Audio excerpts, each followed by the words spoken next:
Leaders presented optimism on the partnerships that can be forged under TEPA from both the sides.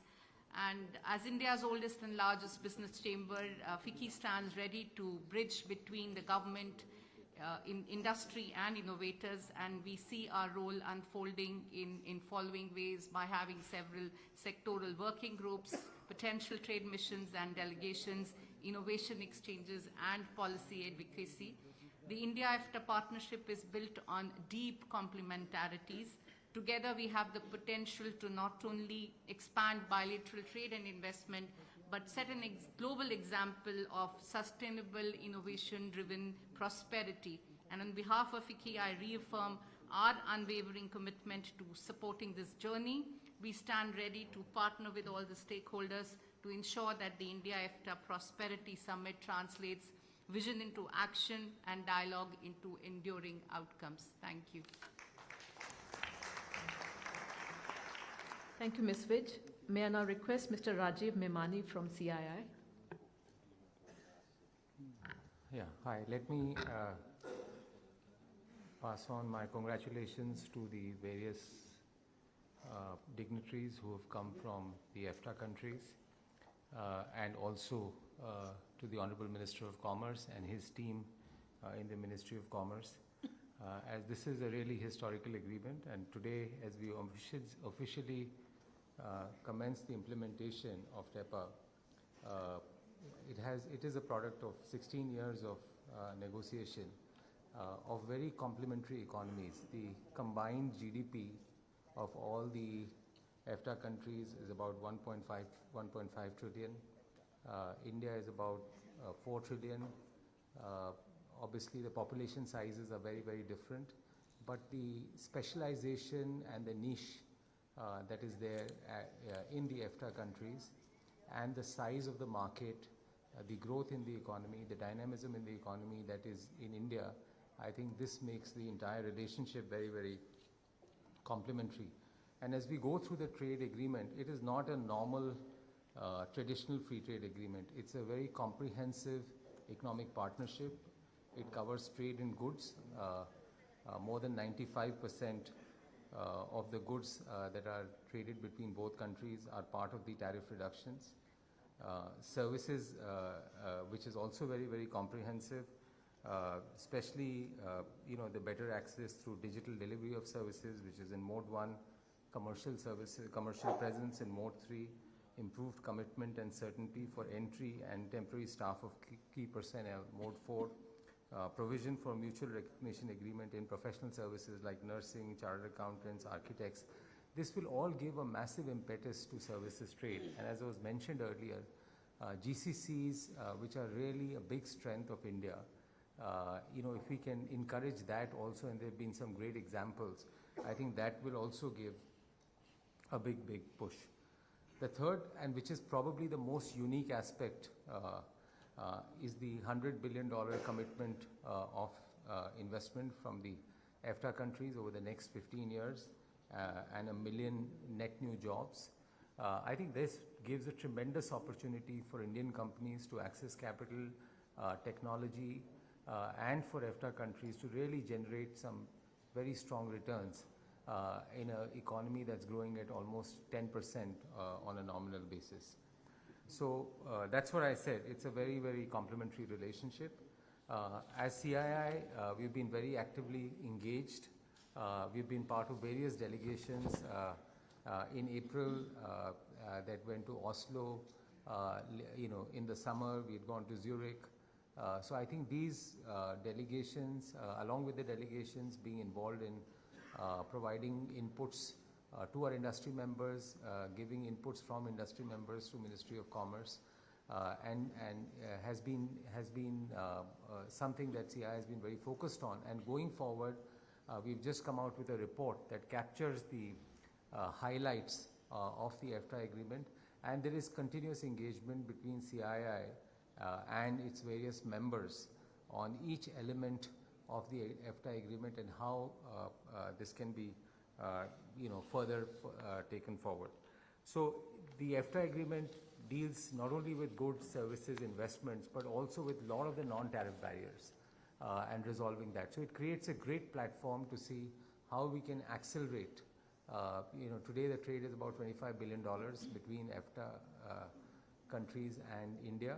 I think it's with better balance in the short to medium term, this trade can be accelerated, and also we can ensure there is better balance of flow of goods and services on both sides. So again, once again, my compliments, and I think this lays a great foundation for accelerating trade and investments between the two sets of countries. Thank you very much.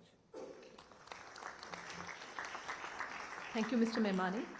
Now I'll request Mr. Sunny Daseja from Aero Robotics.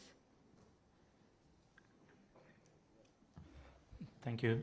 So, this partnership between India and European Free Trade Agreement has the potential to be transformative for both of us. For India, it has access to the world-class precision technologies and advanced engineering capabilities.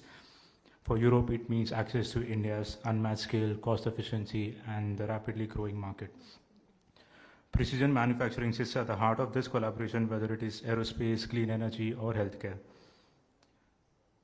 Looking forward, the big leap will be coming from AI and robotics. At Aero Robotics, we are building an operating platform for industrial maintenance operations. We combine physical AI and digital AI to inspect and maintain the health of critical infrastructure. We build advanced robots that go where humans cannot go or should not go. These robots can crawl, fly, or walk. Alongside this, we build an AI platform that can help these data collected by the robots transform into a predictive intelligence. As a result, the impact we bring is massive savings and, most importantly, protecting human lives. For us, precision doesn't mean accuracy, but it also means reliability at scale and helping people do better in their jobs. Lastly, I want to mention that if India's scale and Europe's precision meet together, the robotics and AI could unlock a $100 billion opportunity by 2030 in sectors like clean energy and industrial maintenance. Thank you. Thank you, Mr. Daseja. Now, we are all set for listening to our esteemed delegates from EFTA countries, where in the next 20 minutes or so, they'll be giving their keynote addresses.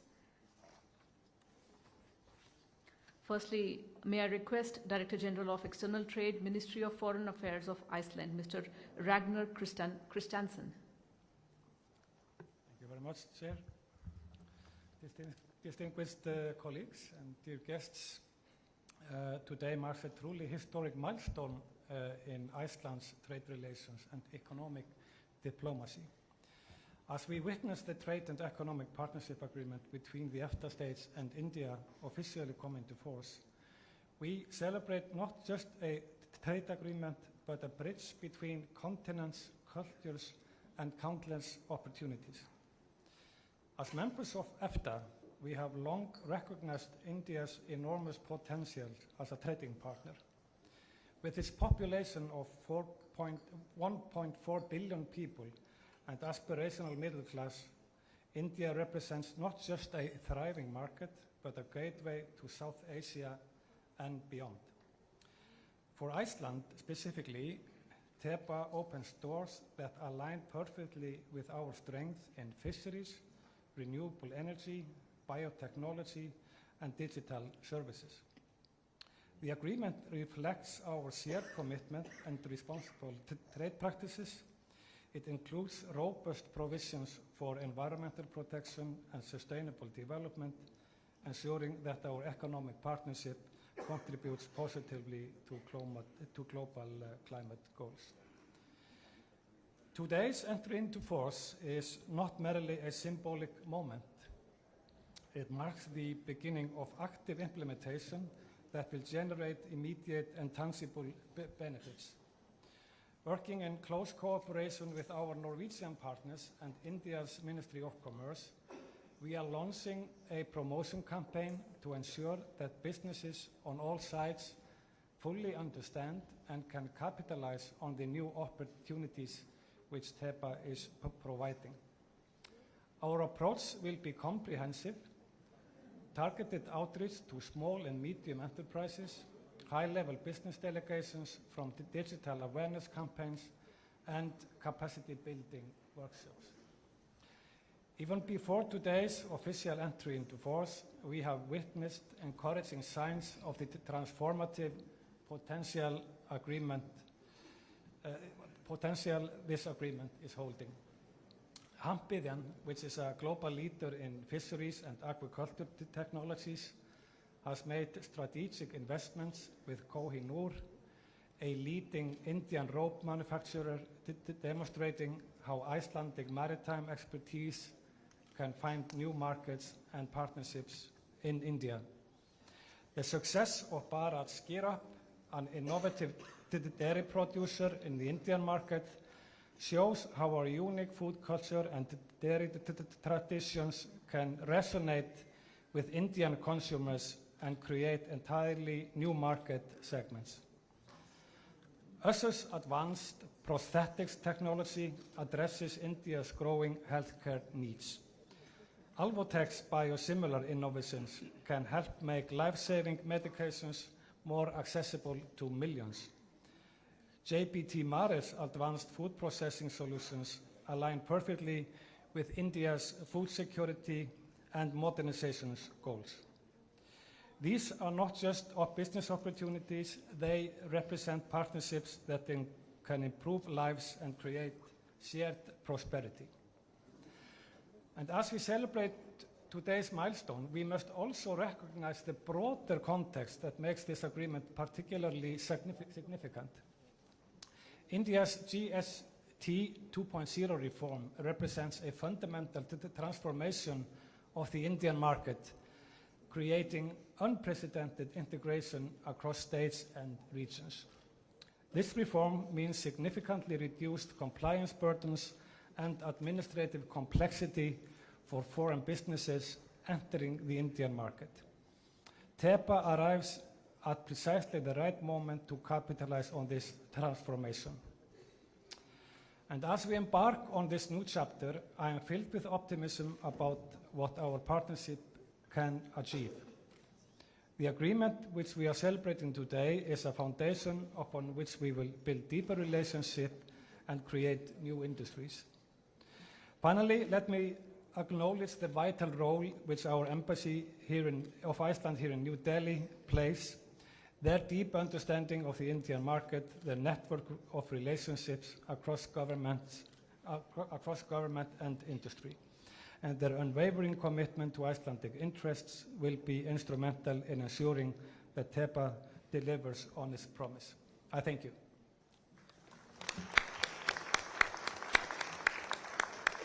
Thank you, Mr. Christensen. I also welcome Shri Piyush Goyal, India's Commerce and Industry Minister, for joining this event.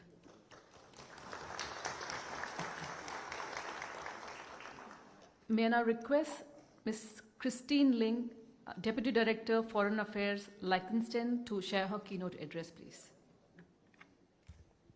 Thank you, Chair. Honorable Minister Goyal, distinguished colleagues, dear guests, first of all, I would like to convey Deputy Prime Minister Monauni's gratitude to you, Excellency, for organizing this important summit to celebrate the entry into force of the Trade and Economic Partnership Agreement between India and the EFTA states. Allow me to say a few words on our Deputy Prime Minister's behalf. Liechtenstein's businesses had long anticipated the conclusion of the TEPA, and when we were able to announce its signing back in March 2024, the news prompted enthusiastic words of welcome by our economic operators. The Liechtenstein government views its entry into force today as a milestone and as a pivotal moment in Indian-Liechtenstein economic relations that will open doors to new opportunities for business in both countries and in all EFTA countries alike. My country is often known for its financial sector and high stability, political stability. And I am very happy that our largest bank, LGT, is represented here today by its Indian CEO. Less well known is the fact that Liechtenstein is Europe's most industrialized country and that our industry features a number of highly innovative and world-leading companies in their various fields of expertise. One example that stands out is Hilti, a company that is known in many parts of the world and that has been present in India for many years now. They are a global leader in system solutions for construction professionals, and they stand for high quality and reliability as it is trusted on construction sites the world over. Several high-profile infrastructure projects in India were realized with the help of Hilti components, like some of the largest metro systems and airports. We have heard about the recent investments and projects ahead by the CFO of Hilti India just in this session before. In short, as small as Liechtenstein may seem in absolute terms, and especially compared to the world's most populous country, India, we are convinced that our companies will make a valuable and high-quality contribution to the realization of India's economic aspirations, be it for enhancing infrastructure, boosting manufacturing, or fostering innovation and technology and a highly qualified workforce, and for the financing of such projects. Which brings me to my last point. Excellency, we have raised this point before, and we will continue to do so tirelessly because it is important. We know from experience that trade benefits from legal certainty created through free trade agreements. And just as importantly, foreign direct investments thrive with reliable legal frameworks created through double taxation treaties. Moving our efforts forward to conclude a DTT with India is front and center on our agenda. To translate Chapter 7 of this important agreement into action and to create a level playing field with other EFTA countries. We trust that we continue to count on your support on this matter. With this agreement now in effect, we look forward to the new opportunities and stronger partnerships it will bring, turning potential into progress for everyone involved. Thank you.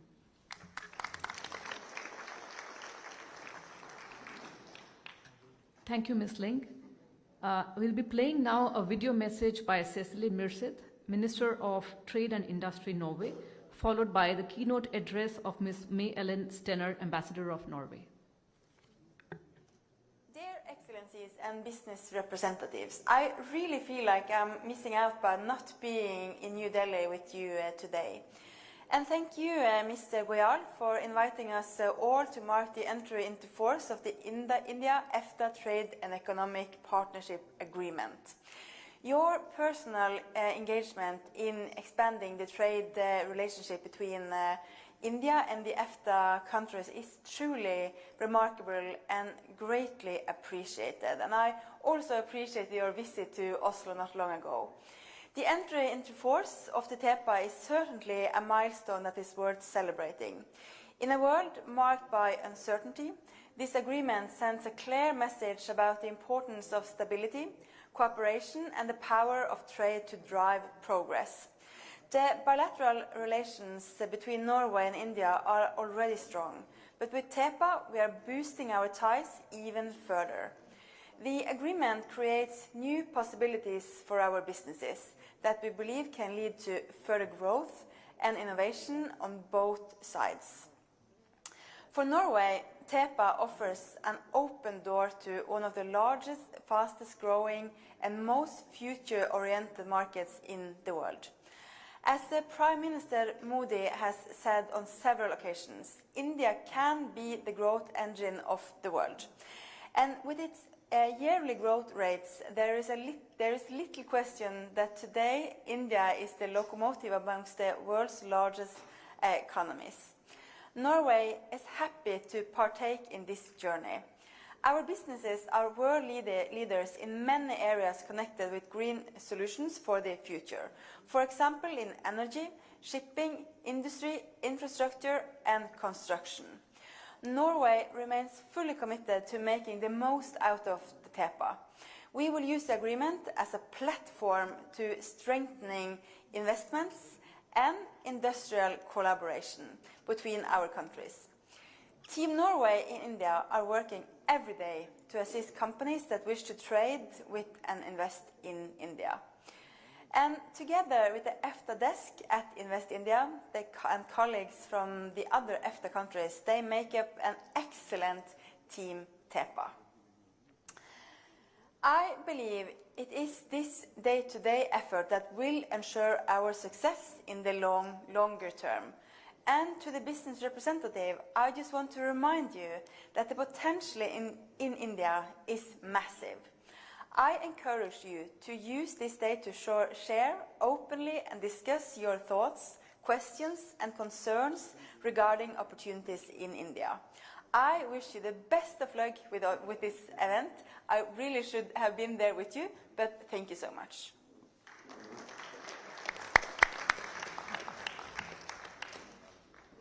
Honorable Minister Goyal, State Secretary Budliger, Director General Christiansen and Deputy Director Ling, also Deputy Secretary General Schlagenhoff. Welcome Newcomers Secretary Agrawal and dear Special Secretary Srinivas, dear friends of the EFTA-India Trade Agreement. आज का दिन बहुत खास है, EFTA और भारत का व्यापार अनुबंध हो रहा है. It's a great honor to be here with you on this historic day. The TEPA is finally entering into force.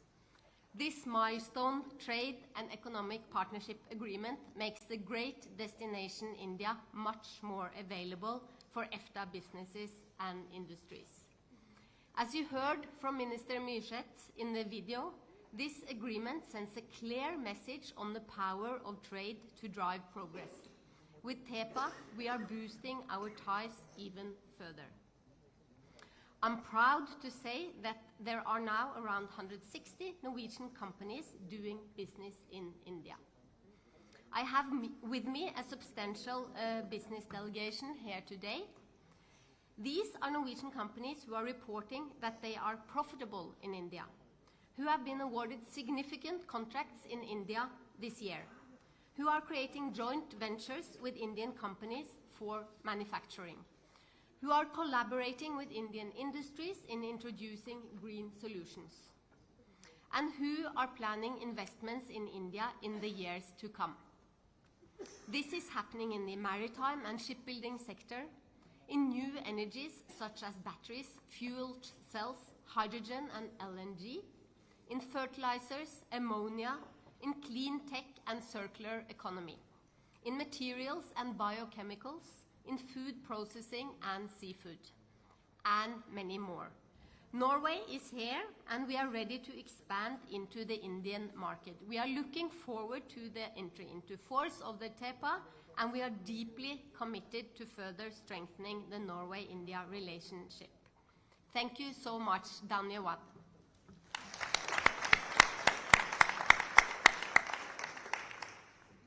Thank you so very much. It's my honor now to request State Secretary of Switzerland, Ms. Helene Budliger-Artida, to give her keynote address, please. Thank you very much, Chair, Honorable Minister Goyal, my dear friend Piyush, secretaries, and a particular welcome to the newcomer secretary. I think since it's your first day at work, you're probably just for the rest of your mission linked with the TEPA, with EFTA. I hope it's a good experience on your first day. Dear friends from India, ladies and gentlemen, today is not just a ceremony. For us, it's a big day of celebration, a day that marks the beginning of a new chapter in the partnership between the EFTA states and India. I learned from our local team that today is also Maha Navami. It's surely not a coincidence that this auspicious day coincides with the coming into force of TEPA, a sign that TEPA begins with divine blessings. When I took office as State Secretary for Economic Affairs in August 2022, few actually believed that the trade and economic partnership with India would ever be concluded, let alone enter into force. You're nodding. After 14 years of negotiations at the time, the process had stalled, the optimism had faded, the file was quite frankly gathering dust. But I remember receiving a message from our then ambassador, the previous ambassador here in India, just before I started my function, Ralph Heckner. He said, he phoned me. I was still in Bangkok finishing my mission as ambassador, and he phoned me and he said, Helen, EFTA must act now. A window of opportunity is opening, and I sort of felt it, the great energy, although I have not met you. And we sort of felt, I think in the 4 capitals of EFTA, that things started to shift. On my very first day in office, I thought this is a great topic. I raised it right away with my colleagues, and I have to tell you, their reactions were somewhat cautious because they had tried for 14 years.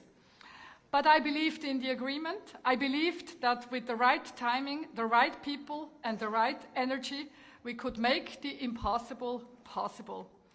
And luck was on my side, because a few weeks later I met your great minister. I don't know if you remember.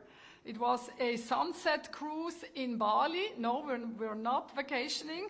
This was the G20 trade ministers, and they graciously, the Indonesian presidency invited us for a sundowner on a lovely boat. And this is where I met Honorable Minister, and I was the new kid on the block, I think 4 weeks or something into the job.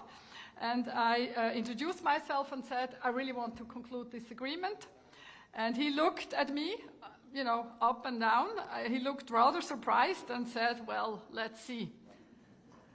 But that moment was the beginning of a real thing. From there, we built trust. We had to work very hard. You heard it also from the Indian chief negotiator. I have to say it wasn't easy. It was really a roller coaster. Sometimes I felt that we were close, and then a problem came up. It required trust, patience, and a lot of coffee, I guess, for you guys. For me, it's Coke Zero or Diet Coke. But it also required something much deeper. We really had to believe in it, believe that even after such a long time of negotiations, something could change. That diplomacy isn't just about documents, it's about people coming together. We negotiated with intensity and with respect. I still remember the first time we met, we agreed on 2 rules. We will not push each other on sensitivities, and we will do whatever it takes to make it a balanced deal. And I think we have kept that promise to each other. So this is a moment of pride, not just for me personally, but for everyone who contributed. And believe me, there were many, many, many involved. Foremost, our negotiation teams, but then also businesses, in order to get this very innovative idea of an investment pledge going. It's actually not our money, it's the money of our private sector, so we needed to convince them. But I can report here that they're all fired up for the highlight of tonight. The minister has told me that he will make the time to listen to your investment pledges. So I think today we are finally on that bridge, which is going to connect India even stronger with the EFTA agreements. Now, I have a long speech prepared, but I think we're all really waiting to hear the companies to speak, but he knows me. So you heard Liechtenstein would like to have a double taxation agreement in place. If I also may place a wish in your hands, Minister. It's actually not your ministry, but I'm sure you can help us. We would like, with this massive inflow of investment, we would like to have a bilateral investment treaty in place. Last time I was here, I had a wonderful conversation with your Minister of Finance, and I'm hearing that there is a model text in preparation. But I think it's very important that the framework conditions are in place so that this investment can, as of today, really continue to flow. So this, again, I repeat, is a day of celebration. I have to say, life has become difficult if you're in trade. So we haven't had much celebration in recent months. So I was very much looking forward to jump on a plane and to come here. And I feel also confident that the teams that are locally in place, I also want to greet the CEO of Invest India. I'm counting on your EFTA designated desk to make this a smooth operation for our companies, and then of course on our local EFTA ambassadors here. My good friend Maya is all fired up. So really a heartfelt thank you for your personal engagement. Again, you're making time now to be with us, and I leave it at that, and I'm looking forward also myself to hear all these investment pledges that are lined up. Thank you very much. Thank you, Ms. Atida. We're very glad to know that India gave you the opportunity to celebrate that too in a very auspicious and a festival season. Thank you so very much. May I now request Shri Rajesh Agarwal, who has today become Commerce Secretary, joined this key position. Therefore, this address becomes very special for him and special for all of us. Thank you, Rupanjali. A very good evening to all of you. Honorable Minister for Commerce and Industry, Government of India, distinguished dignitaries and honored guests. First of all, I'd like to extend a very warm welcome to Swiss State Secretary Ms. Helene Verdleiger, Mr. Ragnar Christiansen, Director General from Iceland, Ms. Christine Link from Liechtenstein, and Ambassador May Ellen Stenner from Norway. So a very warm welcome to all of you. I think your presence today for this operationalization of India-EFTA TEPA is a signal that there is a collective wisdom and collective will to make this agreement actually work. So the presence itself goes on to signify that. Second, as a first day as Commerce Secretary, as my first day in the Commerce Secretary, I think I couldn't have asked for more.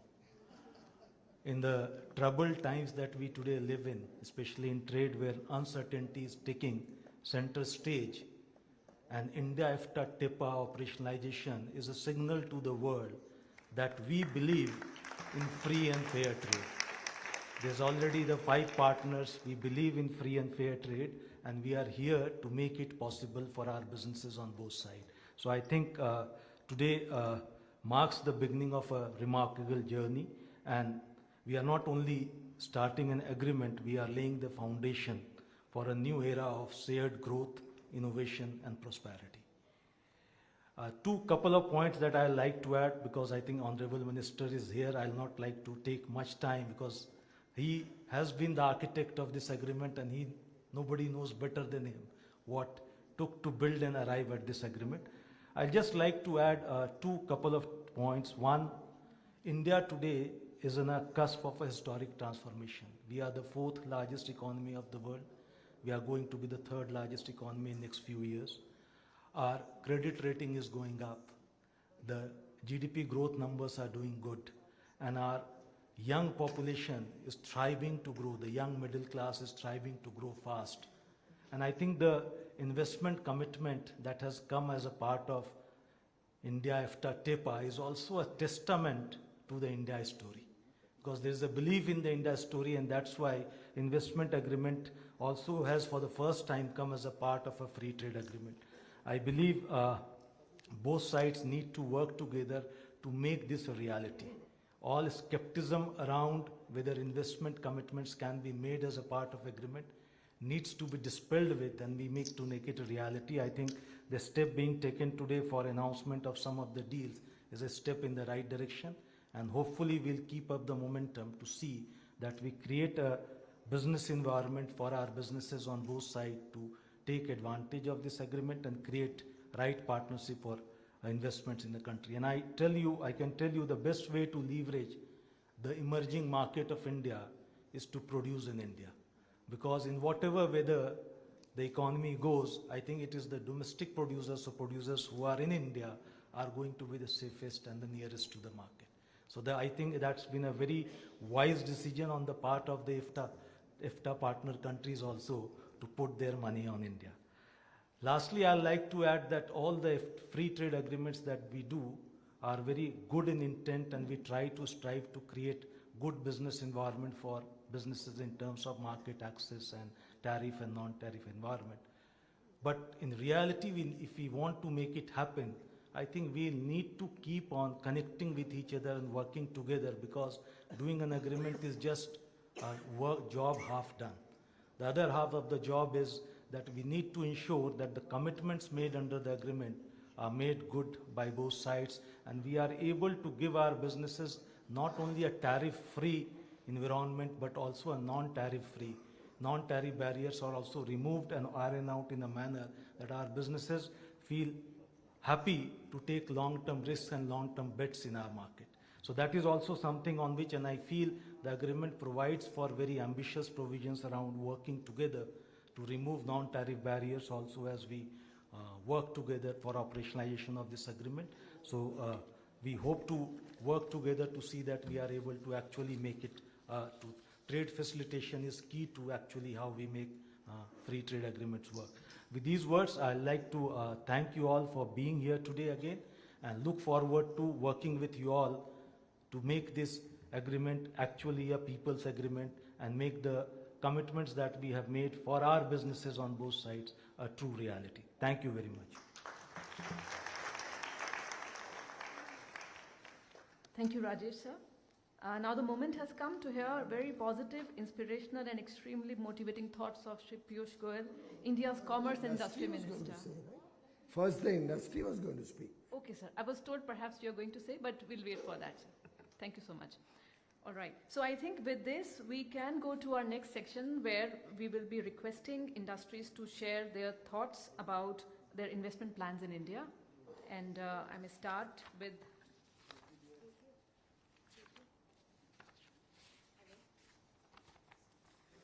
Shri S.N. Dwivedi, representing Skyrope. Thank you.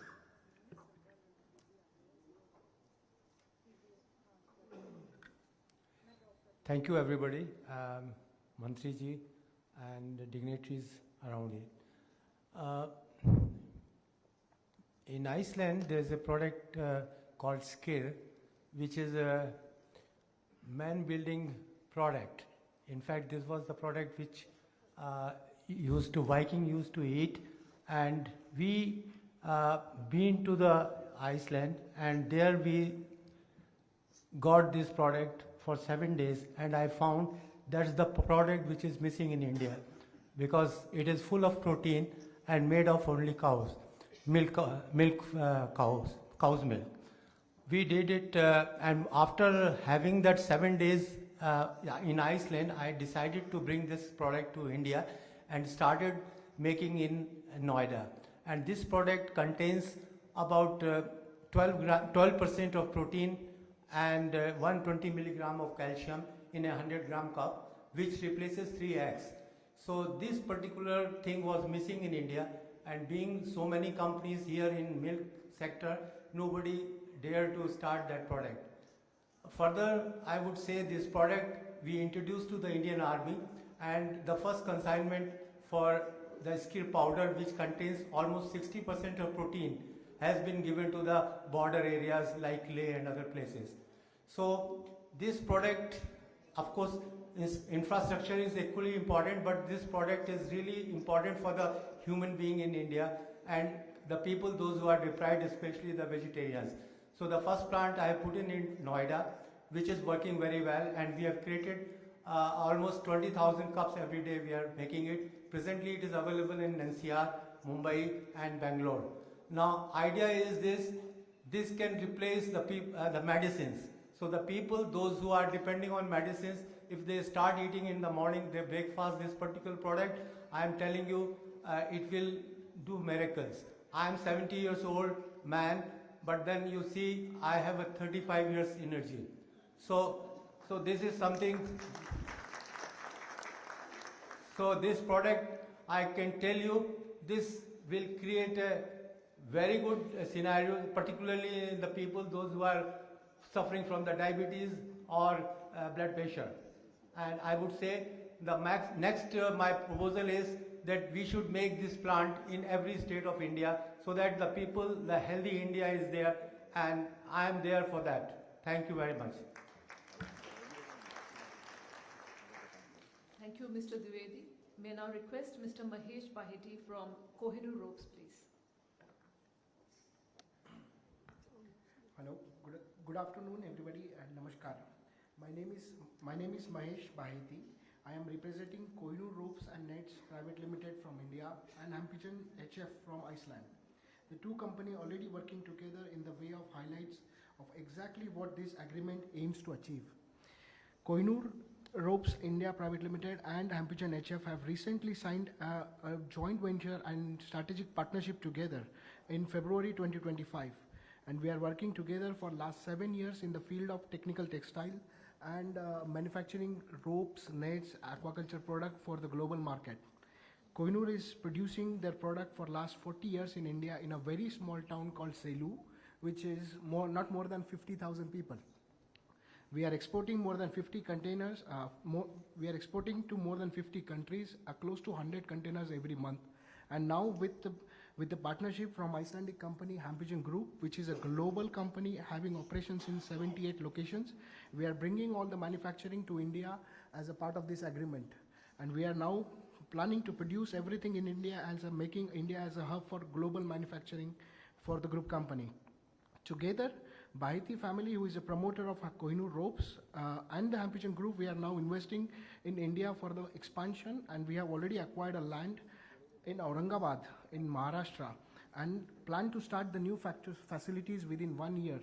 This, I believe, a great achievement that we are working together, and we are very thankful for this agreement, thankful for the government to promote this thing, and we could see a real success in coming times in the global market.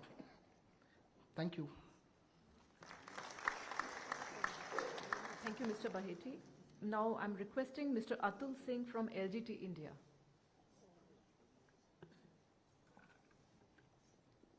Thank you. Honorable Minister, all the dignitaries. Good evening, everyone. My name is Atul Singh. I'm representing LGT Bank, which is the largest bank in Liechtenstein, AA rated bank, one of the highest rated banks in the world, managing about $450 billion of client money. In India, we have strong presence through two of our businesses. One is we run core private banking operations, 250 people across 10, 11 locations in the country. We also have multiple funds that bring foreign capital into the country as well. And the second business is a private equity fund which invests in companies that are creating positive footprint for the world, so largely companies in affordable finance, energy transition, as well as healthcare. And we have, India is, for the bank, India is one of the core strategic markets outside Europe, and we continue to be, continue to build our business and execute against our expansion plans. We have multiple licenses. We are fully regulated with SEBI, and we have now applied for an NBFC with RBI as well. So, like I said, it is one of our core markets, and we have strong expansion plans for both our businesses. Thank you. Thank you, Mr. Singh. I'm requesting now Mr. Jayant Kumar from Hilti, India.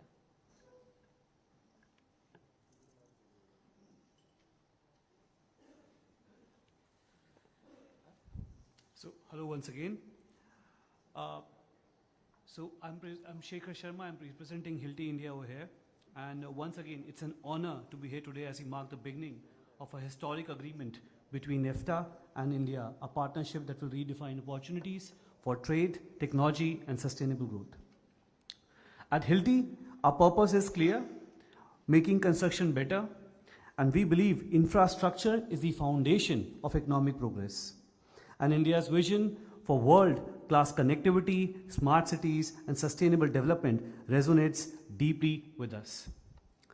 Hilti's journey in India spans over 25 years. During this time, we have built a strong presence and deep partnership across the country. We employ more than 2,000 people across the country and also partner with the largest and the strongest construction companies across India who build for India and also outside of India. We have been manufacturing in India for past 15 years, producing high quality products not just for India but also for the world. 5 years ago, we established Hilti Technology Solutions, which is a technology R&D company which also is creating software solutions for the world and employs some of the top students from across the universities in India. The combination of sales, manufacturing, and R&D makes India a strategic hub for Hilti. And India for us is not just a market, but a center of excellence. And we are not stopping here. Over the last 3 years, in India, we have invested more than 250 crores to create a state-of-the-art manufacturing facility. We are also trying to bring 1/3 of the 1.7 million tools Hilti manufactures globally. And we aim to make sure that this allows us to realize a vision of making in India, for India, and for the world. Besides business, Hilti is also working to help India achieve its sustainability goals. Sustainability is at the heart of Hilti strategy, and we are a carbon neutral organization and aim to become net zero by 2050. And India is a key part of this journey. Our manufacturing plant in Baroda is a testament to this commitment. It is the first industrial facility in the country to receive the prestigious DGNB Gold certification for sustainable construction. This is not just a milestone for Hilti, it is a benchmark in the industry. We are now helping multiple renowned biggest contractors of the country to create sustainable buildings in India and abroad. The agreement between EFTA and India is a catalyst. For companies like Hilti, this means every rupee invested in India now delivers higher returns, not just for us, but for the Indian economy through jobs, exports, and innovation. We are ready to seize this moment and continue to build.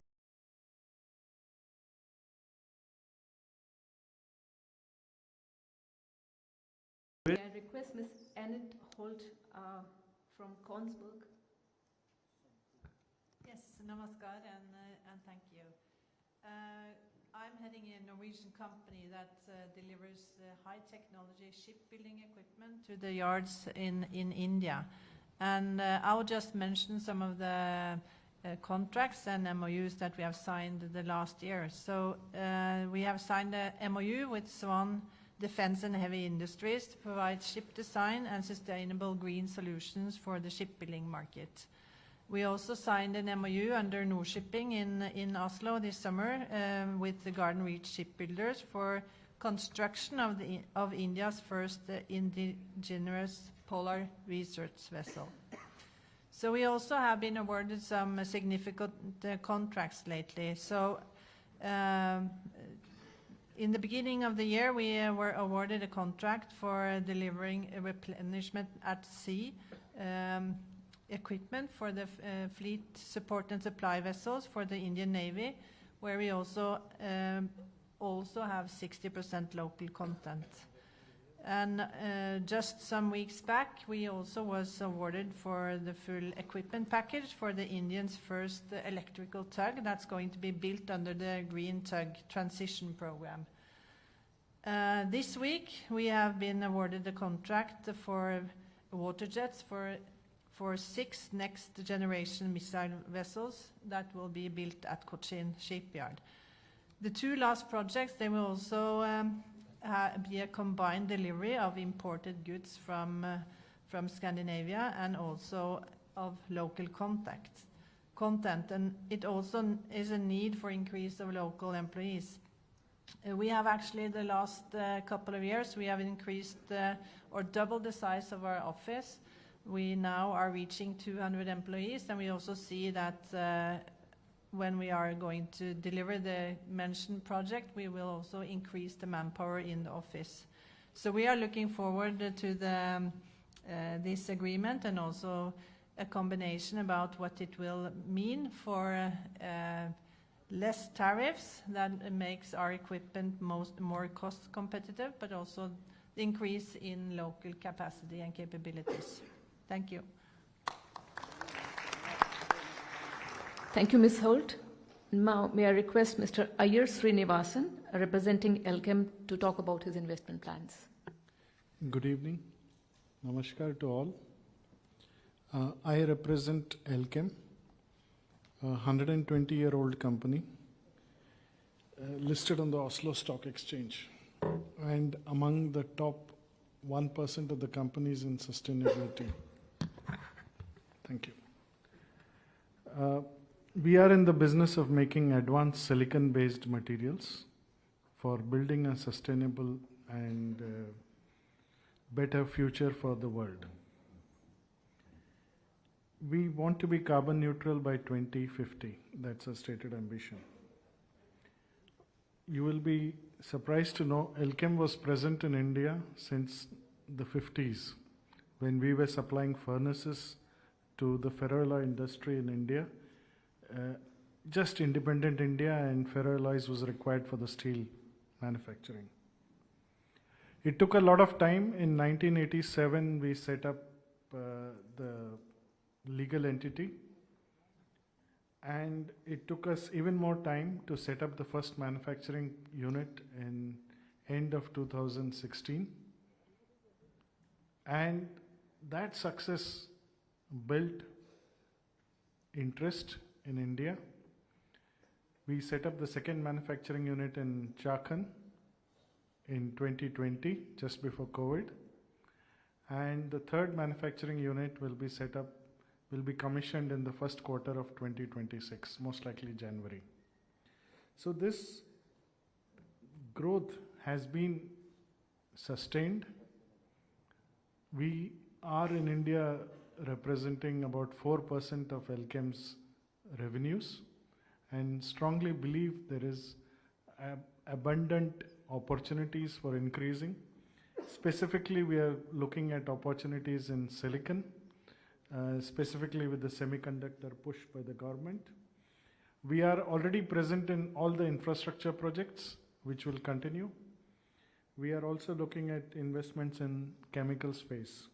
Just to give you a ballpark idea of our future investments, whatever physical investments in equipment and machinery, excluding excluding the land and building, we will be spending 5 times more in the next 3 to 5 years. Thank you very much. Thank you, Mr. Srinivasan. Now, may I request Shri Shubhankar Chaudhary from Crown LNG. Good evening, everyone. I represent 3 companies from Norway, the Crown Group, Camphor Shipping, and Thor Atomic Power Corporation. I would like to just make a brief of the number of investments that our group is making in India. The total expansion of the investments is almost $15 billion. We are developing a 1.2 billion USD 7 MMTPA terminal at Kakinada.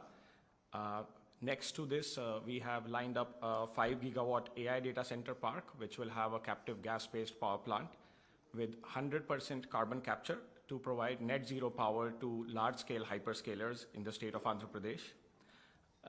We have recently just initiated a 5 million metric tons LNG terminal at Haldia based on gravity-based structure.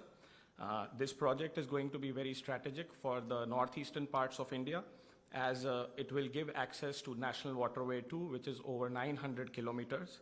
And our company from Norway, Camphor Shipping, will be providing the entire bunkering system for this 900 kilometers. Along with this, we have just initiated a thorium nuclear power plant, which is a tried and tested technology we are bringing from Norway.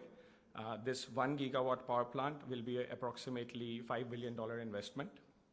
I would like to thank Invest India, Ministry of Commerce, the Norwegian Consulate, and Innovation Norway for providing all the support to us for reaching where we have reached today. And we are fully committed to these investments, and we look forward to taking part in the Viksit Bharat journey of India as India becomes a developed country towards 2047. Thank you. Thank you, Mr. Chaudhary. Now may I request Mr. Karan Dua from ABB India. Thank you. Good evening, everyone. Karan Dua representing ABB India Limited. ABB is a global leader in electrification and automation industry. With Swiss origins and present in India for over a century, including 75 years of manufacturing, we built a deep end-to-end presence from being a listed entity to our R&D operations, to engineering services and business services. India is among the top five markets for ABB globally, and well on track to becoming its 3rd largest in the coming years. Our people and technologies, they power India's metro stations, electro locomotives, airports, and over half of the hyperscale data centers and more. Our footprint includes 5 manufacturing sites across 4 states, 5 R&D engineering centers, including ABB's largest single location hub globally.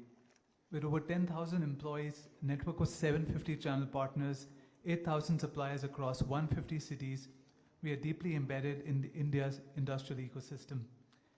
We have been investing consistently and will continue doing so to expand our footprint and our impact in India. And the recent investment of 140 crores to expand and modernize our low voltage motors manufacturing facility is a testament to that. In addition to launching India's first premium energy efficiency motors free from rare earth metals is a reflection of our commitment to this long-term sustainable growth here. Thank you. Thank you, Mr. Dua. Now may I request Mr. Matthias Meyer from Barthollet.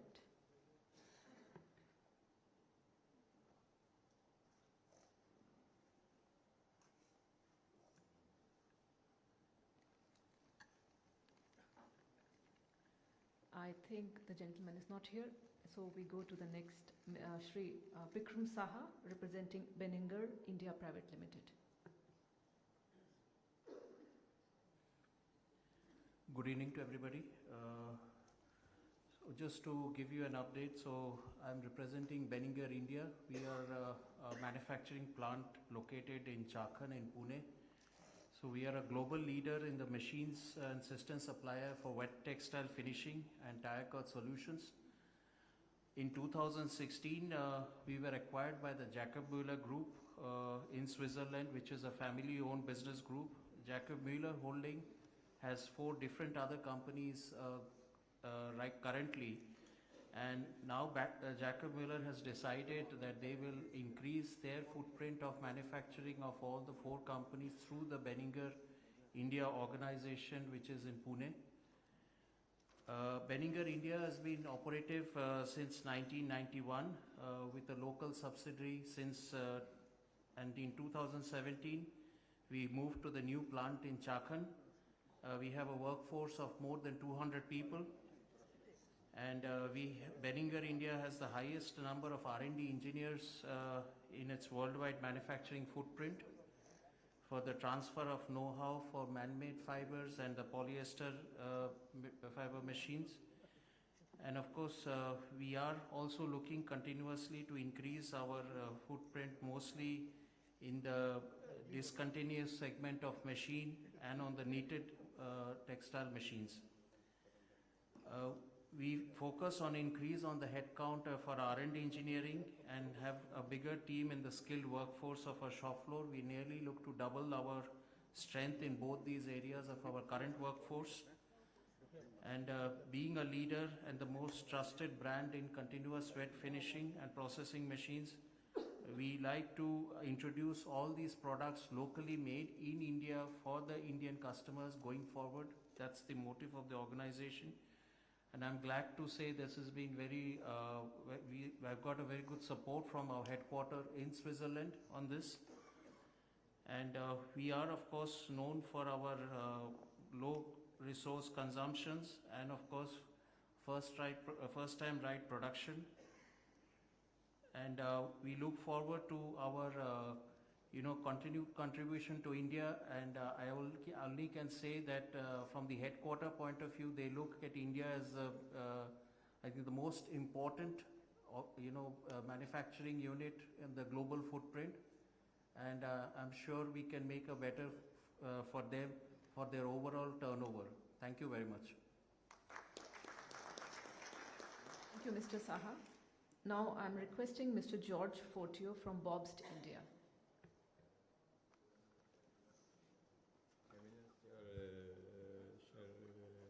Guests, chef colleagues from business from EFTA.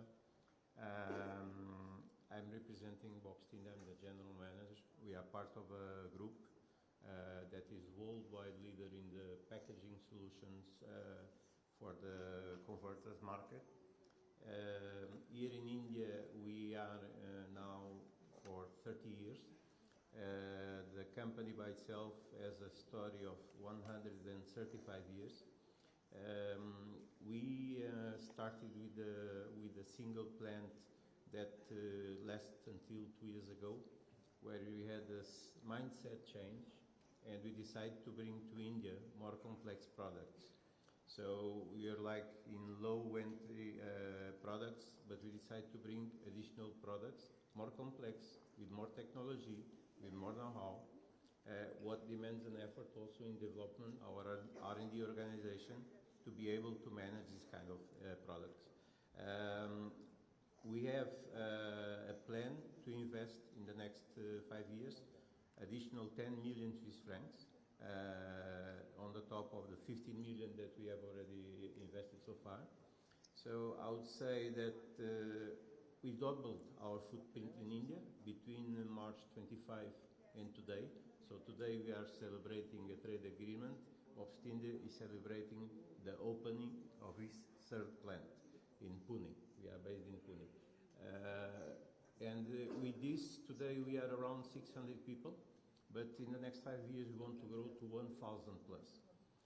This is our plan, this is our commitment, this will be our investment, and out of our products, 80% is for export, 20% is for local market. Even though by the group, India is considered as a strategical axe to continue to go and develop for the next decades. And this agreement just motivates us even more to continue. We believe in India. We believe in that India is capable to do more than we are doing today. So we believe in new things, new products, more advanced technology, transfer of know-how, creation of jobs, and localization. Because today 50% of our product configuration is still imported from Europe, sometimes from Sweden even. So this will mean a lot of additional business for our suppliers, jobs, revenue for them, and benefits for India. And that's our commitment, and that's where we want to go, and that's our path. Thank you very much. Thank you, Mr. Portio. May I now request Mr. Kapil Sehgal from Hydraulics Private Limited. Hello everyone. It's my pleasure to introduce our company Booker Hydraulics Private Limited. We are based in Gurgaon, Manesar with more than 400 employees. We started our operations in 2006. Booker Hydraulics is a part of a global company called Booker Industries. It's a family-owned Swiss Stock Exchange listed company. It is known for Swiss precision innovation. It's a leading international manufacturer of agricultural equipment as well as municipal equipments, glass forming industry, as well as hydraulic components, from which I belong to. Since we started manufacturing in 2006, we have been investing step by step into our capabilities. However, since 2014, the major impetus towards setting up our own manufacturing base started, and during last 10 years, we would have invested at least 200 crores, and we have a state-of-the-art manufacturing facility with highly automated manufacturing. We are preferred supplier by agricultural customers in India, construction equipment customers in India. We are selling to Indian customers as well as exporting out of India to various countries, including US, even Brazil, even China, Germany, Italy, and Switzerland. So going forward in the next 4 to 5 years, as part of our Vision 2030 plan, we plan to invest another 200 crores or so. This will help us expand our capacity, which will help us more or less double the turnover in India and also increase our export to more than double in the years to come. Thank you very much from my side. Thank you, Mr. Sehgal. May I now request Mr. Prashant Gokhale from Bowler India Private Limited. Yeah, good evening. My name is Prashant Gokhale. I am the CEO of Bowler in India. Bowler is 165 years old family-owned company. In India, we are present since 1992. We have seen it in the afternoon, the positive trends what India is throwing in terms of food processing, energy, automotive, electromobility, and the global competence or capability center. And we see exactly on the similar lines in our own business, in our customers' business as well. So to see that since we are here in 1992, the expansion is always into our DNA since then. But what we see in next 3 to 4 years, this will accelerate to the next level. One is the growth opportunities in India for the business, as well as second is to mitigate the global geopolitical challenges what persist in our own organization. We are going to double our manufacturing capacity, and it will be in Bangalore in Karnataka, where we are located, head office. Second, Bueller globally spending close to 4.5 to 5% of our revenue on R&D. To do that, to facilitate that further, we will also expand our R&D and innovation center in India. And third, last but not least, the Global Capability Center. We are doing this as a group services for our company for last 15 years. But now we are going to take it to the completely next level in terms of the GCC. So these are the 3 areas we see that those 3 areas will keep us busy for next 3 to 4 years in terms of investments are concerned. Thank you very much. Thank you, Mr. Gokhale. Now may I request Mr. Ankur Saxena from Furrer and Frey India Private Limited.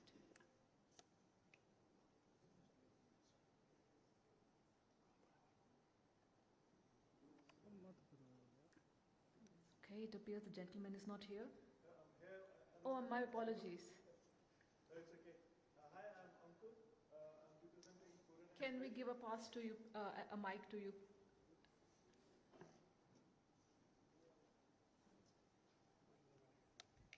Take the vacant chair. Good evening, everyone. I am Ankur. I represent Furrer and Frey.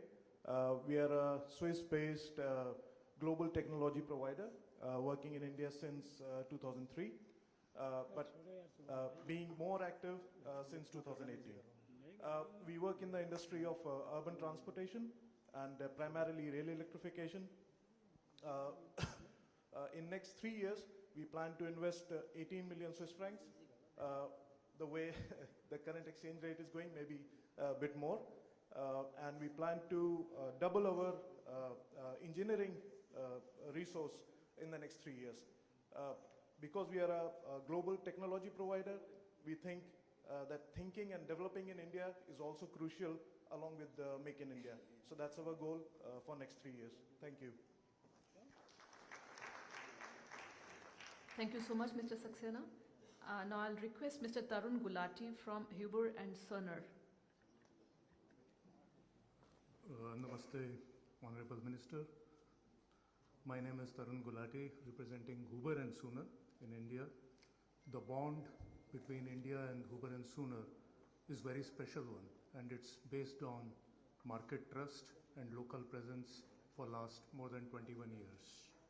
We have been serving the telecom, railways, aerospace, and defense industries. We started like a boutique cable harness assembly setup in 2004 in Gurgaon. Over last 21 years, we are now a leading technology and world-class electronic manufacturing company for digital and physical connectivity solutions. Today in Manesar, we employ more than 1,000 colleagues and generate revenues.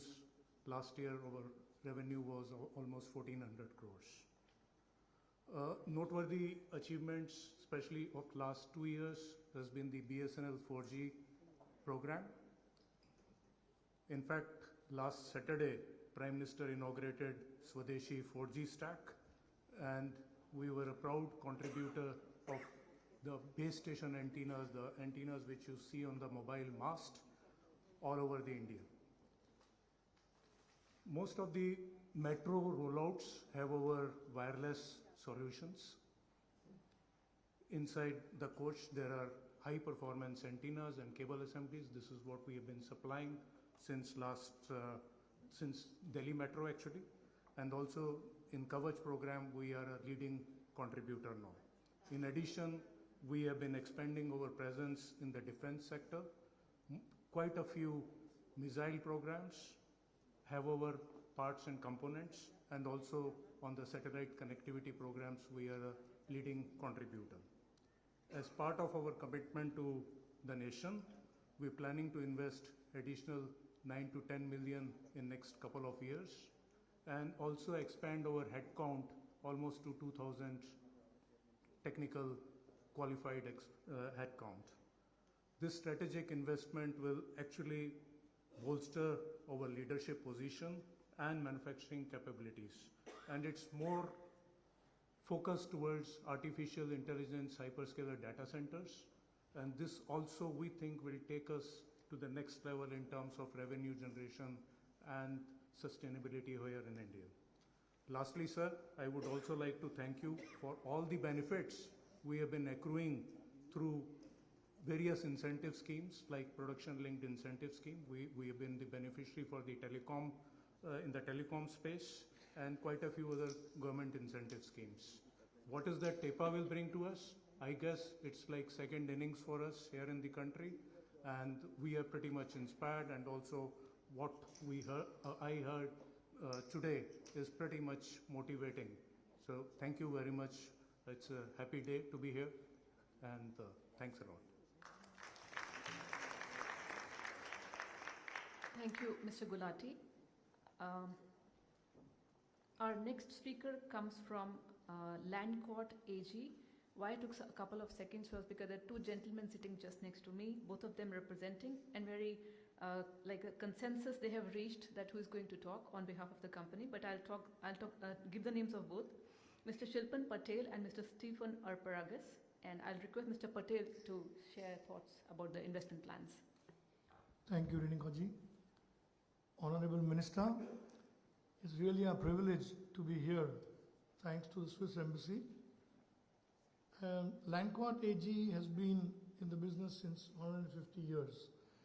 We have been producing currency paper since the last 150 years, and we are owned by the Swiss National Bank. Since 2019, a JV was formed between our company Aero Greentech and Landquart under the Make in India initiative. Mr. Stefan Arpagaus is also on the board with me. We plan to invest around 25 to 30 million Swiss francs in India. Everyone is talking about their own company, own product, but you know what Switzerland is known for? It's called Swiss quality. And Landquart currency is also used, substrate is also used for the original Landquart currency, the CHF, because of Swiss technology, Swiss quality, and the life is more than 10x compared to our paper notes. So we intend to make this in India, make the substrate in India, and export to the world. May I give 1 second to Mr. Stefan Arpagaus? Yes, thank you very much for this privilege to talk to this audience. We are 150 years old, but we have an innovative company, and we are proud to invest in the future our substrate. Thank you very much to all. Thank you so very much. May I request Captain Deepak Tiwari from MSC Agency India Private Limited. Ladies and gentlemen, very good evening. I represent MSC Mediterranean Shipping Company here in India. And you'll all be surprised that we are based in Switzerland, which has no sea. We are the largest container shipping company in the world, and we've been established in India for the last 23 years. As far as India is concerned, we carry annually 2.6 million TEUs of India's EXIM cargo.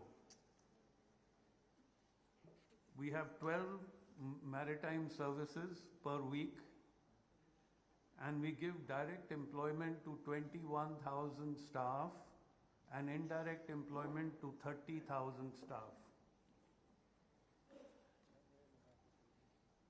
We have assessed new business here in India, and we are very, very excited for the India-EFTA partnership and the TEPA. But we are also very excited with the government of India having put so much of emphasis in the maritime sector. And that gives us a lot of impetus to actually participate even further and partner in India. Some of the business verticals that we're looking at, one is shipbuilding, ship repair, because we can give the business, we need the ships. Repairing of ships, we can give the business, we need our ships to be repaired. In addition to that, we're looking at manufacture of port and terminal equipment, cranes, etc., and even containers. We're also looking at shipbreaking and recycling. That recycled material today, which is used as scrap material and sold in the market, we want to recycle and bring it into the shipbuilding industry. Another big opportunity of investment that we're looking at is the Government of India's port project of Vadhavan Port. This is going to be the really mega port, container port for India, and we will participate in the tenders for the operation of of terminals at Vadhavan Port. Thank you very much. Thank you so much, Mr. Tewari. May I now request Mr. Prasanta Deka from Writer India Private Limited.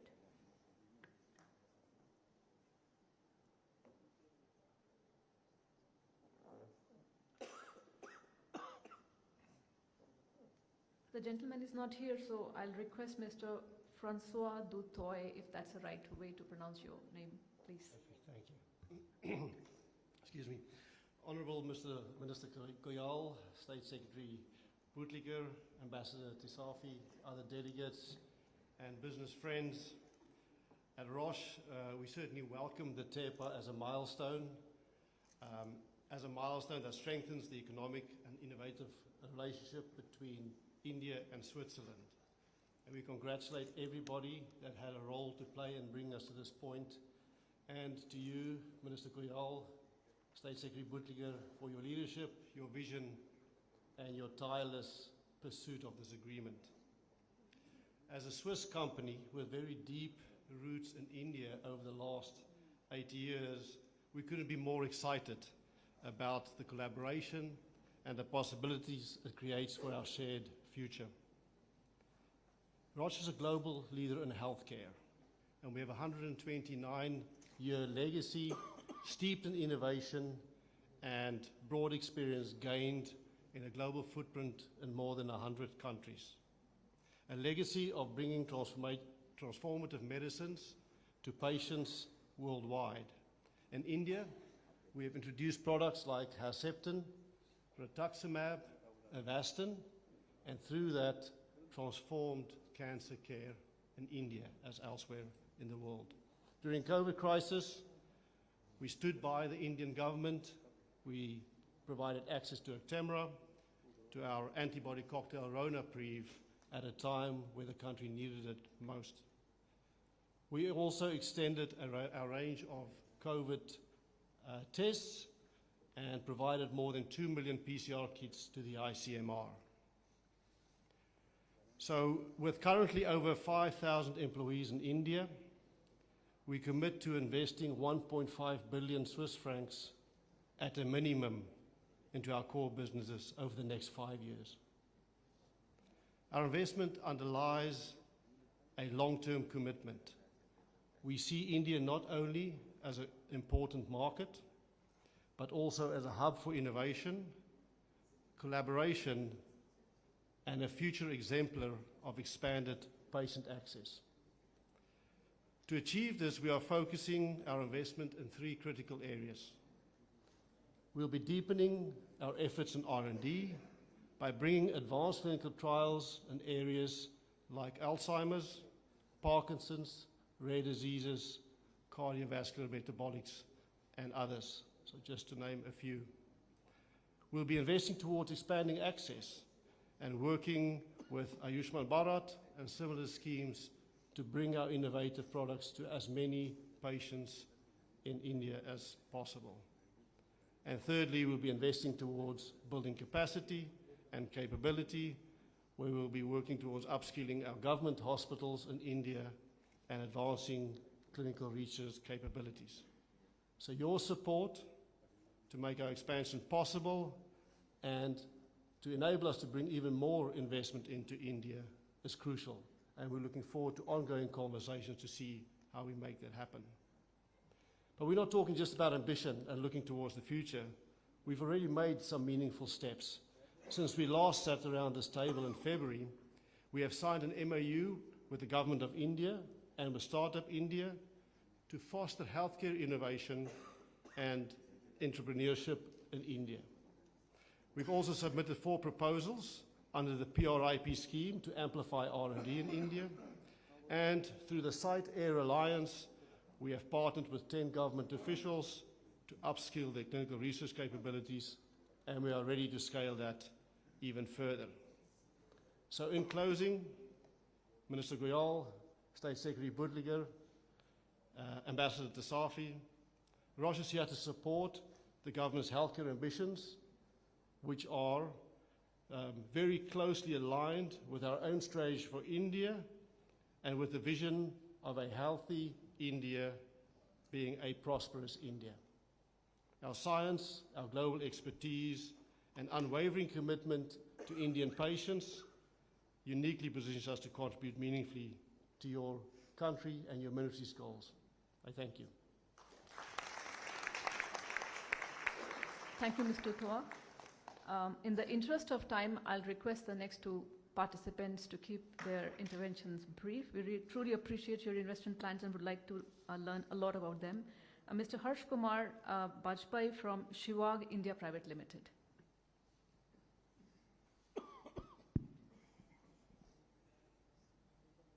Hello. So first of all, I will congratulate everyone on this TIPA successful day that we are discussing about collaboration, cooperation, and we are also discussing the opportunities for investments in India. And as many of you said, it is auspicious occasion today in India being a Navami. So the drive which we have taken up, I think it will be successful. So with due respect to our Honorable Cabinet Minister Piyush Goyal, I will present my company and our investment plan, which is very clear and it is committed. I represent a company with the name Shivag India, which is a subsidiary of Shivag, and we are into business of developing, manufacturing, and supplying the rail fastening components to rail industry. Now, as a part of the success, I will share that we have set up a benchmark where the NCRTC trains, which is connecting Delhi Meerut, they are already operating at 180 kilometers per hour. And there is further potential which we are working up with Indian Railways. So we and with some other companies, now we are also supporting Indian Railways in order to modernize tracks so that our dream trains, Vande Bharat, can be operated at its full potential of 180 kilometers. So that day is not far away. We have already started working on it. Now concerning the investment, initially I will share just a small story that I started saying to my company that let us invest in India. So at that time it was no, but later on we have also got a project, Rishikesh Karan Prayag, in which we will be supplying fastening, few more projects in metro. Now looking to the potential of Indian Railway, now there is always yes, and in next 2 years we will be investing around 10 million euro, and further next 5 years we will be further investing 30 million euros in India, and we will be the first company to supply the W clamps, which is required in high-speed fastening system, to supply this type of clamps in India. So this is the concrete plan which we have, and I don't see any further hurdles because there is a huge potential. Thank you. thanks to them. Thank you so very much, Mr. Bajpai. May I now request Ms. Vandana Tandon from SIG Combi Block.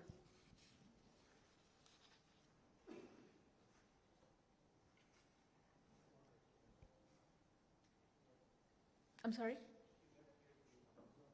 She's not here. Okay. That brings an end to this session, and with this, may I, my apologies.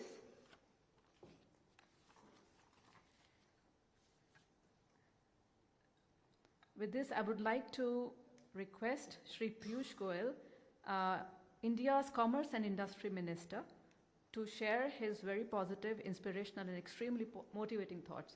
So I was waiting for it and wanted to reiterate my script because that is most of us believe when you speak. Thank you, sir. No, I think it's very appropriate. She said the last two speakers should be brief, and I'm the second out of the lot. So it's a good signal, and I think a good learning for me that I should learn to be crisp and brief rather than give very long speeches. But thank you very much, Helene, for taking the time to be with us here today along with your colleagues, my good friend, Honorable MP, Mr. Nick Gugger, who has, along with you and Guy Parmelin, truly been the torchbearer of this wonderful TIPA agreement. Thank you, Excellency Mr. Christensen from Iceland. Thank you, Ms. Ling from Liechtenstein. Thank you, Ambassador Stenner from Norway.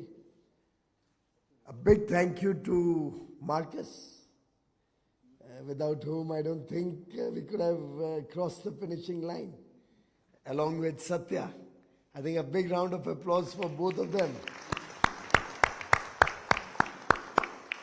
You don't look as harrowed as you usually used to look while negotiating. But truly delighted to compliment all my colleagues from across the 4 countries. Also, please convey my thanks to Ms. Merced for her very valuable comments and good wishes. Thank you, Amardeep ji, for putting this evening together along with your new colleague, Rajesh. Wish you all the very best in the days to come. Incidentally, Satya, who is the architect of TIPA and then the architect of the next European Free Trade Agreement with UK, which we signed on 24th July, and is the architect of the next Free Trade Agreement we'll soon be hopefully signing with the EU. So effectively, Satya Srinivas has single-handedly brought all of Europe together and is rightly been rewarded for his wonderful work and will soon be going, not before he finishes the EU agreement, soon be going as the executive director at ADB Manila. So my best wishes to you in the years to come. President of CII, Mr. Rajiv Memani, is here with us. Thank you and Chandrajit and your entire team for all the support we got from industry and the great effort put in by you, particularly when we engaged with industry to understand how good this agreement can be, and then finally reaching out to industry with the merits of this agreement. You have really played a very important role along with your colleagues from FICCI and ASSOCHAM and other organizations. Thank you, Invest India, for your desk, which you have initiated and which you need to power on to be able to really get that $100 billion in the next 5 years? When did that one come in between? I thought it was 5 years. Maybe we need to have a relook at this whole story. And then we have also got a promise from Helene for another $150 billion after we finalize the data exclusivity in our IP laws, which I am working towards. So effectively, ma'am, you have to get $250 billion from the EFTA region. You know, in India, Helene, there are many parts of India where even while saying yes, they nod their head like this. Friends from industry, thank you very much for being with us today. Truly a very, very important day for India and for this partnership, which was in the making for over 2 decades. And I'm delighted that the colleagues from the 4 EFTA nations have helped us, what I believe is not just another free trade agreement, but an agreement which defines trust. A lot of the agreement is centered around mutual trust and respect. Respect for the sensitivities of each country amongst the 5 members. It's a trusted partnership between friends. It's a partnership which, in a way,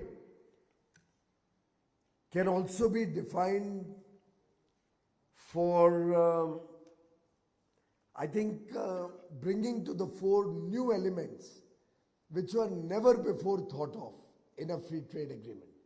I suspect it's the first agreement which will have an investment commitment to balance and make the 2 sides equitable and bring fairness to the arrangement between the 2 set of partners, more particularly because the entire population of the EFTA region is less than the population of my constituency in Mumbai. My city of Mumbai has about 25 million people. It's slightly smaller than that. But you have a big heart, you have tremendous potential, and I personally believe the EFTA coming into force on this very auspicious day, as you rightly pointed out, Helene. Today is Mahanavami, is Navami, the 9th day of the auspicious 9-day celebrations in India. It signifies prosperity. Whenever we want to start any good thing, we consider these 9 days as the most auspicious to start. And it's destiny which has coincided to help us launch and bring into effect the EFTA on this very auspicious day. It's the eve of Dasera. Tomorrow we celebrate Vijayadashmi. Vijayadashmi, Vijay is victory.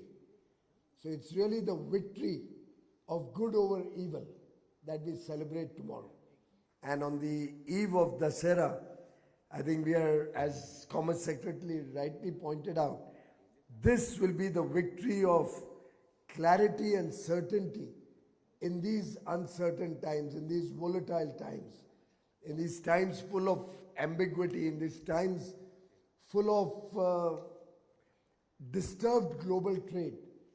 I think TIPA signifies a solid vote of confidence between the 4-nation EFTA and India, between the businesses of our 5 countries. It signals new beginnings, happy tidings, and huge opportunity for businesses on both sides.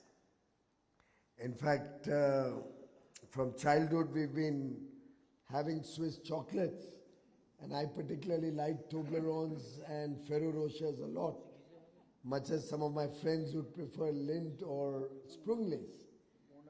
But I think it was a great satisfaction for me when I heard you tasting Amul cheese and Amul chocolates in Switzerland while you are having Indian-made whiskey, the Indri whiskey, with your dear husband. So I think we both have a lot to offer each other. While you sweeten the world with your chocolates, we spice it up with our chai. While Norway gives salmon to the world, I think India adds masala, again spices, which makes it much more tasty. I think Liechtenstein, with so much technology, with so much innovation,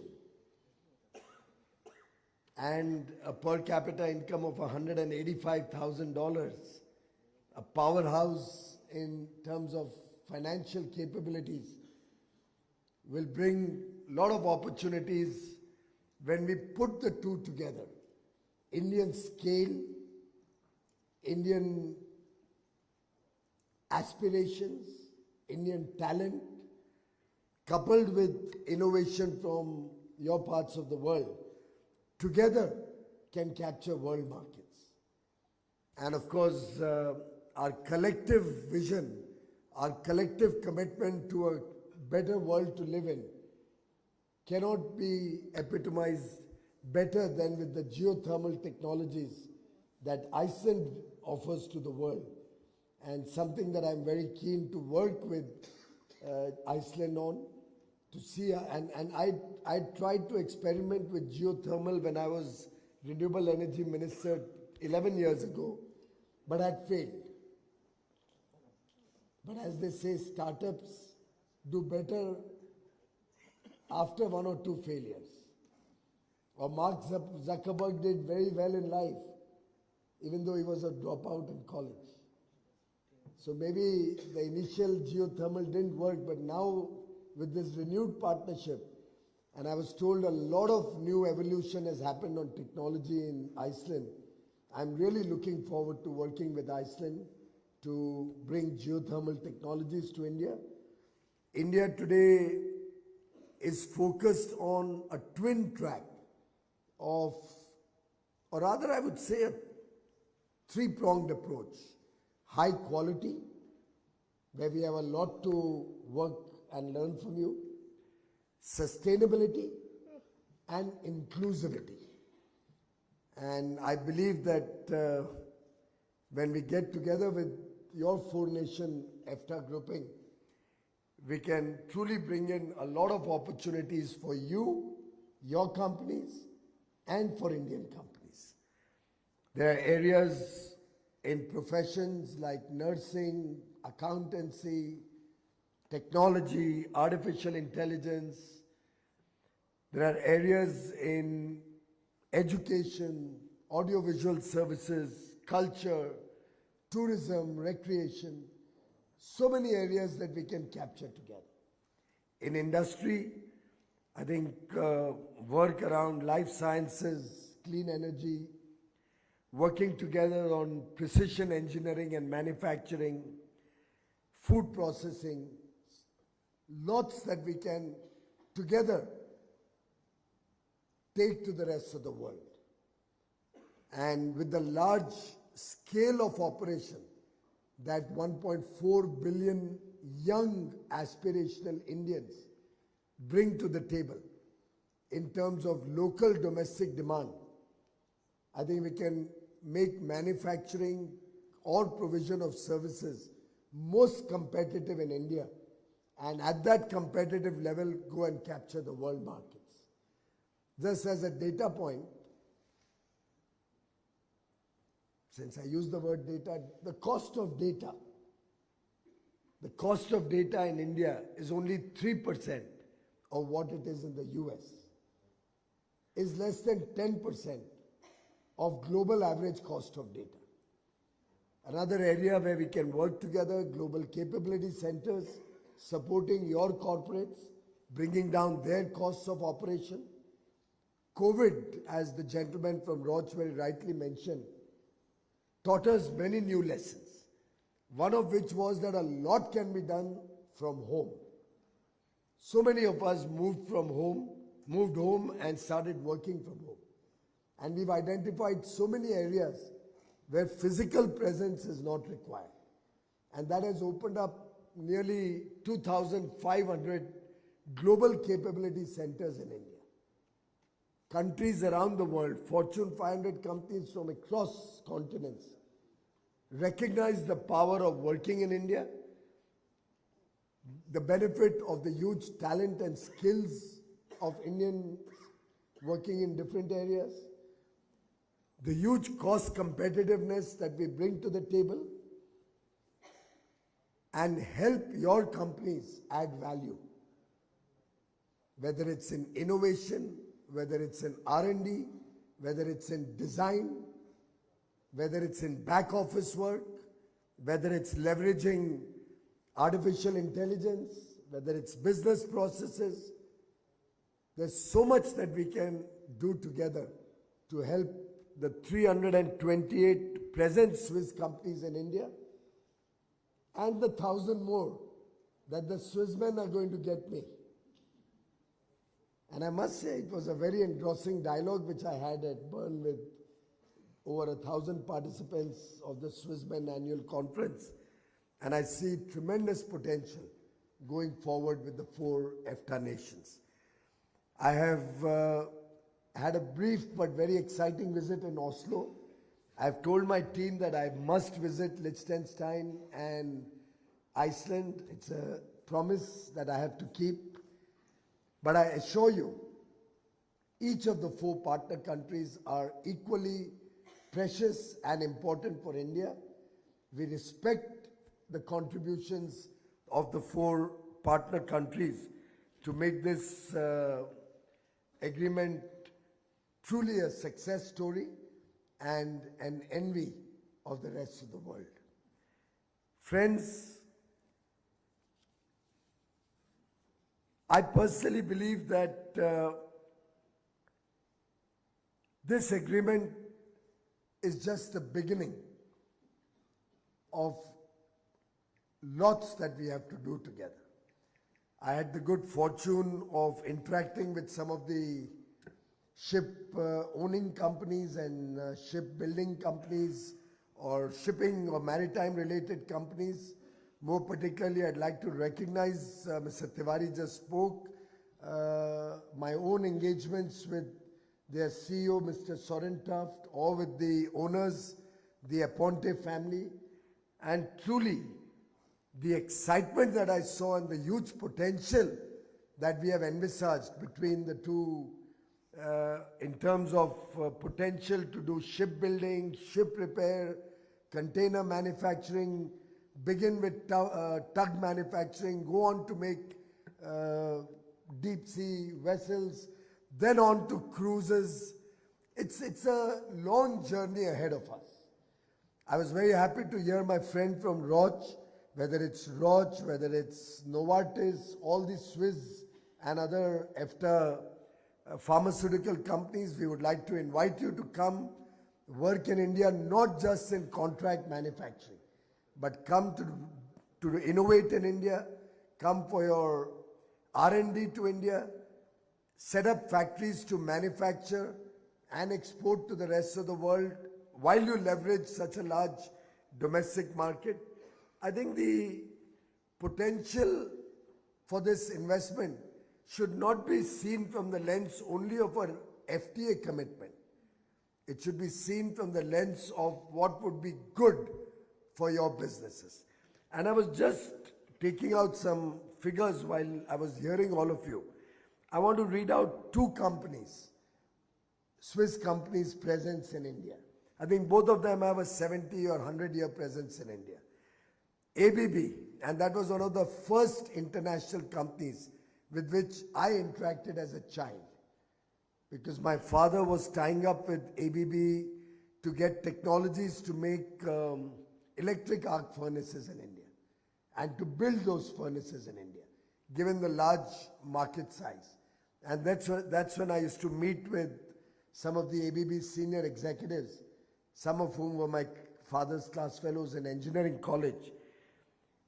And I'd like to share with you that 10% of ABB's international market cap comes from India today. But if we were to look at the future and if we were to leverage the potential that India offers for ABB to go across continents, go to the global south, go to all of Africa, other Asian nations, Central Europe, and then onwards also to the US and Europe. I think there will be a day when, just like Suzuki today in India has a 200% market cap to their global operations.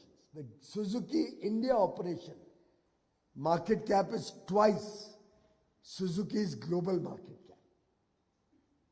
And the Nestle story is no different. I'd also like to bring another element to this discussion. The price to earning ratio of Nestle globally is 19. The price to earning ratio of Nestle in India is 75. And by the way, for those who understand the stock market discounts, and discount is a technical word, but really recognizes and values the future. When you get a high price to earning ratio, it only reflects the future that the market can see in terms of potential. The same is the story with ABB. Their price to earning ratio is twice what it is on the Swiss exchange. And Helene, you should be worried. You may soon find more Swiss companies choosing to list in India. You're not worried? Thank you. But truly, there's tremendous potential. And I'd like to invite Swiss businesses and Indian businesses to build partnerships, to work together on the growth story. You don't necessarily have to have equity partnerships of different nature. You could have equity partnerships, you could have technical collaborations, you could just work together on cooperative frameworks. We allow 100% FDI in almost all sectors of interest to the 4 nations. And we invite businesses to come and leverage the India opportunity and assure you a complete open door, willingness to learn and listen to you, willingness to make the pathway smoother, faster, more efficient. And all of us sitting here, including our captains of Indian industry and chambers of commerce, are committed to working with you, to helping you in your journey in India. Our doors are always open. And what the TIPA does is bring us closer together. It's not just a trade agreement. It's not just about duty reduction. It's also not only about the investment commitment. It's about providing a message to the world that these are 2 trusted geographies who are going to provide a stable and predictable environment which will help business plan their future more efficiently, which will mitigate costs that uncertainty often brings in, which will boost confidence of investors. And I hope this opportunity will be leveraged to the maximum, and this trade agreement will unleash new opportunities, greater investments, improved quality of goods and services, deeper focus on sustainability, an area where we both share common interests, and a desire for every Indian to have a better quality of life, which we hope to work together with you to provide, to take to the last man at the bottom of the pyramid. Incidentally, this year we are celebrating 60 years of the ideology of my political party. It's called Antyodaya. In English, it's called integral humanism. The ideology of our party is that no human being can be happy until we respect and recognize the human being's entire requirements. Family value systems are as important as economic progress. Society and neighbors, friendships are as important as material wealth. And Antyodaya basically talks about the last man at the bottom of the pyramid having a right to a happy life, having a right to economic prosperity. And that is what we are endeavoring to do in India, which is why our partnership with your countries is important for us. In this journey, as we want to take every citizen of India to a better quality, a better future for his children, I think we have a lot to work together with you on. And I do believe that it's a very opportune moment. It's an auspicious beginning and will certainly lead to a fantastic future for all of us. Thank you very much for taking the time to be in India, and I do wish all of you well in the years to come. I do wish to reiterate that this is a partnership for a long, prosperous future which we have entered into, which we are beginning today, and which will have no end. It's an endless partnership that we are beginning today. It will continue for times immemorial and will lay the foundation of India's engagement with Europe in the years to come. Thank you very much.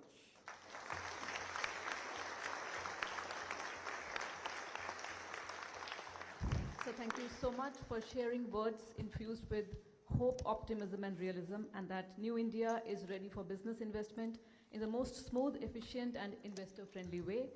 And also, I just would like to acknowledge a gentleman from perhaps Elkem talked about that 120 years old company, Swiss company, took a lot of time while making an investment in 1950s and 1980s. So we can assure you on behalf of Government of India that the time and experience that you will see in New India will be very different, less time and more beautiful experience. With these words, I would request Ms. Nivruti Roy, who is CEO of Invest India, to share a formal vote of thanks, please. I won't take much of your time. I think my minister and my secretaries have done a very good job of thanking all of you. Thank you very much.